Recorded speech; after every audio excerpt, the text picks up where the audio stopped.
And this is your report? Yes, sir. What's your problem?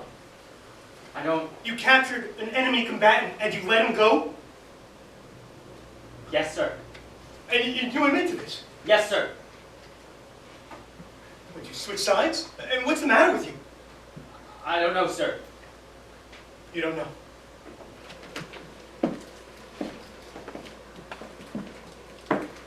We're at war. Would you forget that? We're trying to win this thing, got it? It didn't occur to you that our intel people might want to interrogate him? It did not, sir. He actually appeared to be of low value, just a grunt. I'll make those determinations. That's what they pay me for.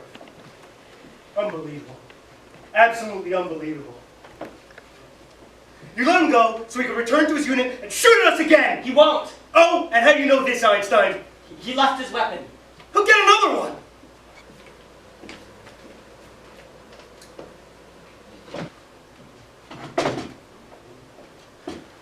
At 1100 hours, I became separated from my squad due to intense smoke. At approximately 1120 hours, I encountered enemy combatant. I captured Sane, took possession of his weapon. Enemy soldier begged for his life. Since he appeared to be of little value, I released him in neutral territory. When I rejoined my unit, I then informed Captain Lee of my actions. This doesn't tell me anything.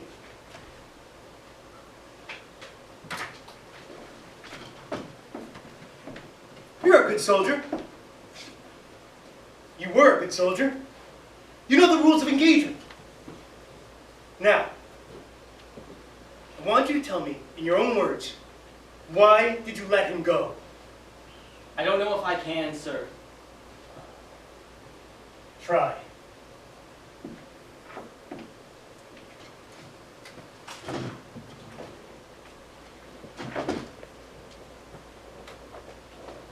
It's true. I let him go. Yeah, I did it. It's a mistake. Is the captain right? Maybe. I don't know. I heard what those intel guys do to prisoners, but I can't say that to the captain. I ain't going there. Capturing him was easy. He didn't see me. Not at all. I slam his head with the butt of my rifle. He goes down, lights out for about 10 seconds. When he comes to, I have my rifle right against his nose. He starts blubbering, praying to Allah. Don't kill me. Don't kill me, please, I pray you. No shoot. That's the only thing he said in English. No shoot. The rest is gibberish. I say, shut up! Shut up or I'll waste you right now! I almost pulled the trigger right then. Hell, we're all going to die anyway, right? I have him in my sights. I pull the trigger and BAM! It's over. Over, I mean, he doesn't feel a thing. I'm doing him a favor, really. I mean, he goes to his paradise and I get to go back to base. But I didn't want to do it. I can't explain why. I mean, then there would be another dead body, and I've seen enough dead bodies. Blood, missing arms, legs. I couldn't make a decision. I didn't know what to do with him.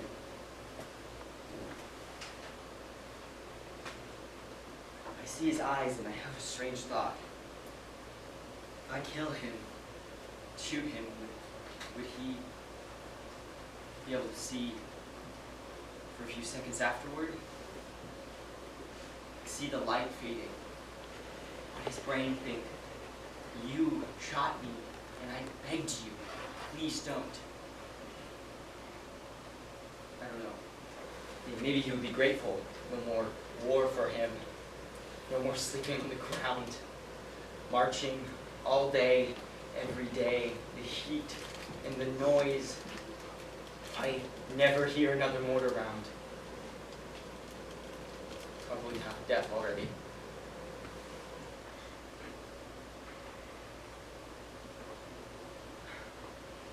I used to play the guitar.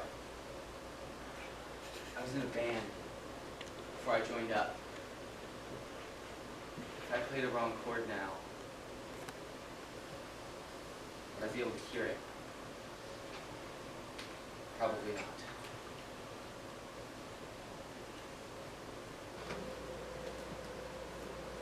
He showed me a photo of his family. Wife, little girl, older boy.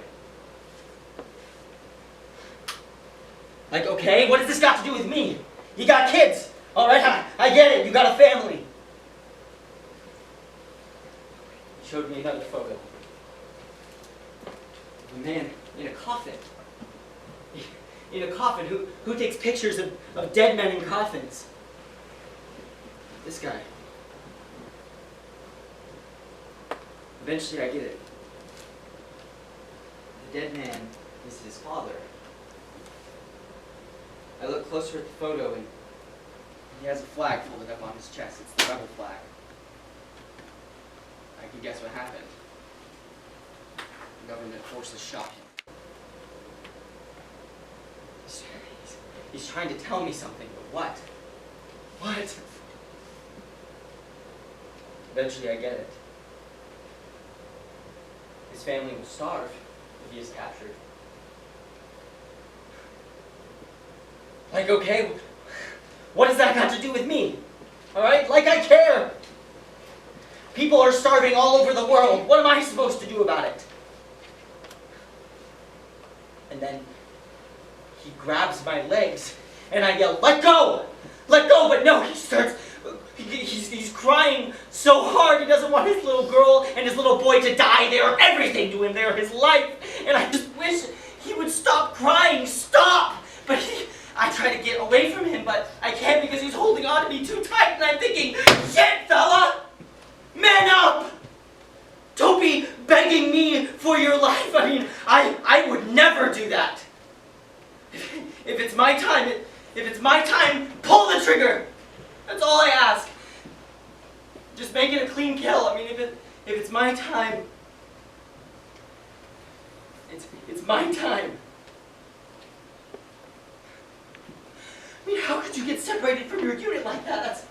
That's a major screw up. Major. Of course, I did the same thing. I took a wrong turn. I mean, all the smoke right in your face and the noise, and I'm running like crazy. And suddenly I'm all alone. In my squad, they're nowhere to be seen. And this guy shows up. And then we're together. His hat falls to the ground. I mean, this ragtag outfit can't even afford helmets. No wonder their casualty rate is so high. Anyway, his hat falls on the ground, and I notice a bald spot on the back of his head. Just like my old man's. Yeah. How crazy is that? He's going bald just like my dad. Guess men really are the same the world over. Start as boys, turn into teenagers. Get all tongue-tied and nervous every time we see a pretty girl, but somehow we picked one. Get married, have kids, watch them grow up. Then comes the bald spot, the pot belly, the sore knees. My dad always wore a cap to cover his bald spot, all the time, even at the dinner table. Dad.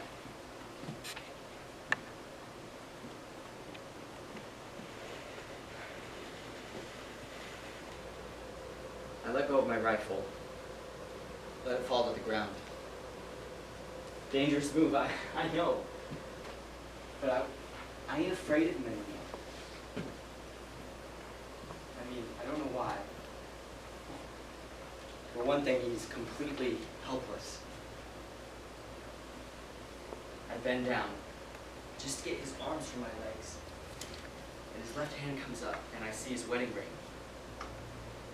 It's a simple gold band. And the weirdest thing, I started thinking about my best buddy's wedding. Charles got married right out of high school. He couldn't wait. He was so in love. I was his best man. You should have seen me in a tux. Good looking. Anyway,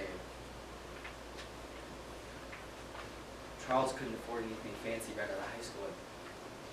It was my duty to hold on to the ring before the ceremony. It was the same ring. I mean, identical. Same style and everything. And how weird is that? I start to think of Charles in love. He had it bad. Puppy love on steroids. And I'm thinking, this guy at my feet, does he love his woman like that?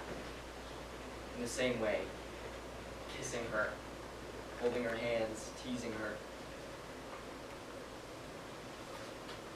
Just then he leans back, and I look at his face. And he looks at mine. Those wet eyes. He must have seen me looking at his ring, because just then he takes it off and he holds it out to me. I'm thinking, what? What? And I realize he's trying to bribe me. I'm like, no, no, no, keep it. Keep it. Just then, Sergeant Dilbert calls on the radio. He says, Private Sam, are you all right? Where are you? I radio back, I'm okay. I'm on the other side of the ravine. There's a big open field, lots of trees in the distance. He says, okay, we're coming to you. Sit tight. I say, okay. I don't tell him I have a prisoner. My guy, he's been listening to the radio chatter. I'm wondering, does he understand? I mean, he did. He has this look on his face like he knows what's coming for him, he knows what's coming next, and he knows that it's bad, it's going to be very bad, and I expect him to start crying, but no, he just looks at me with this sad look on his face. Like he knows that it's over for him, it's finally over. For him and his family. I don't know what happened to me. I just lose it. I say, get out of here, go! I point to the trees and I yell, go! And he just stands there. And so I grab him by the arms and I lift him up. And I look at his face. And I see everything he feels in his eyes. I mean, I see his sadness, his desperation, how hungry he is. And he just looks at me like he doesn't understand. And so I spin him around and I shove him forward. And he doesn't move, he just stands there. And small arms gunfire starts up about a kilometer away. And I yell, go, go, get out of here. And he just stands there, like a friggin' idiot. Like he doesn't hear the gunfire. I mean, move, come on. I scream, go home to your starving kids.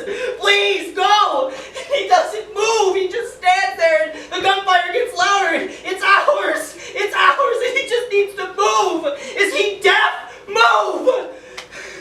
And he turns to look at me.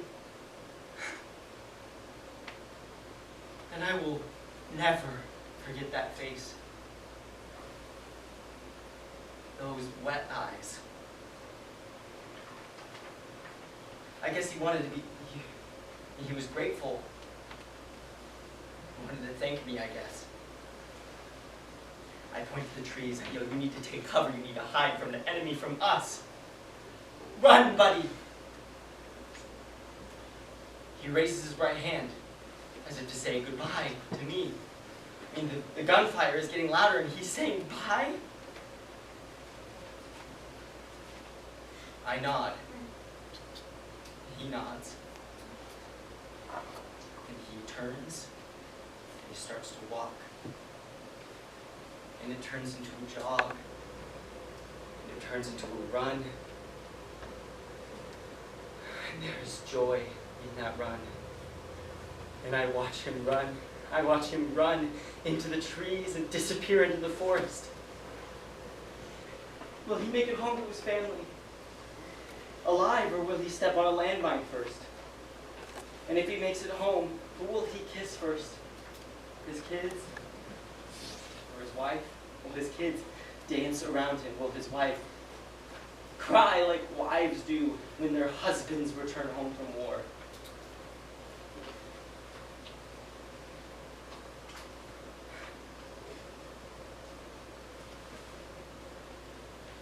By some miracle, he lives to a ripe old age. He won't remember what happened that day. Me too, I guess. Captain will probably throw a book at me.